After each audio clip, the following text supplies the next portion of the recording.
পৌরসভার এক সিআইসি আপনার পোস্ট শেয়ার করছে, আপনার প্রচার সেখানে ফেসবুকে শেয়ার করছে। দেখুন, আমি ভারতীয় জনতা পার্টির দীর্ঘদিনের কার্যকর্তা হলেও আমার পার্টি ছাড়াও বিভিন্ন আঙ্গিকে প্রচুর মানুষের সাথে সম্পর্ক আছে। আপনারা দেখেছেন কিছুদিন আগে আমরা বন্দে মাতরমের অনুষ্ঠান করেছিলাম। শহর চুঁচুড়ার সমস্ত সাংস্কৃতিক জগতের লোকজন তাতে যুক্ত ছিল। যেমন সাংস্কৃতিক জগৎ, খেলাধুলার জগৎ, সমস্ত জগতেই একটু আধটু পেনিট্রেশন আমার আছে। তাই শুধুমাত্র কে কোন দল করছে এটা আমার কাছে কিছু ম্যাটার করে না। দিব্যেন্দু আমার পুরনো বন্ধু, অবশ্যই দিব্যেন্দুরও কোনো সমস্যায় যেমন থাকাটা আমার কর্তব্য, তেমন বিভিন্ন রাজনৈতিক দলের আমার যত বন্ধুবান্ধব আছে তারা সকলেই উৎসাহিত।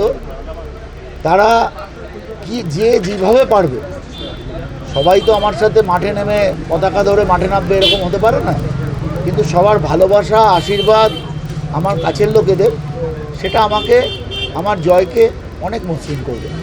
এই যে বিরোধী দলের একজন সিআইসি সে আপনার পোস্ট শেয়ার করছে, আশাবাদী বিরোধী দলকে আপনার কোনো যোগাযোগ রাখছে?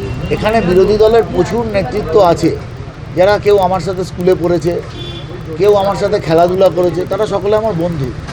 আমার পরিচয়, আমি তাদের বন্ধু। আমি কোন পার্টিতে আছে বা সে কোন পার্টিতে আছে এটা গৌণ।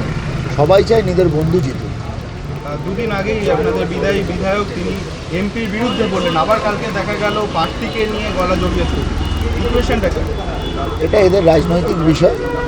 এমপির সাথে বিধায়কের দীর্ঘদিনের লড়াই। সেই লড়াইয়ে আমি রাজনৈতিক আমার দলের পক্ষ থেকে কোনোভাবে ঢুকতে চাই না। তারা তাদেরটা বুঝুক।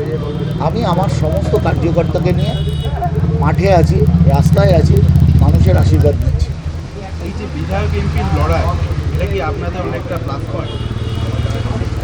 আমার প্লাস পয়েন্ট আমার চুঁচুড়ার মানুষ, আমার প্লাস পয়েন্ট আমার চুঁচুড়াবাসী এবং এই বিধানসভার প্রতিটা মানুষ।